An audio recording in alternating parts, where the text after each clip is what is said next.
August 31 ஆவணி 16 அறுவடை.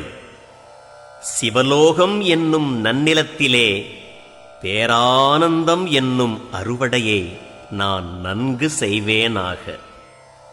நல்ல விதை விதைத்தவனுக்கு நல்ல அறுவடை, கெட்ட விதை விதைத்தவனுக்கு அதற்கேற்ற அறுவடை.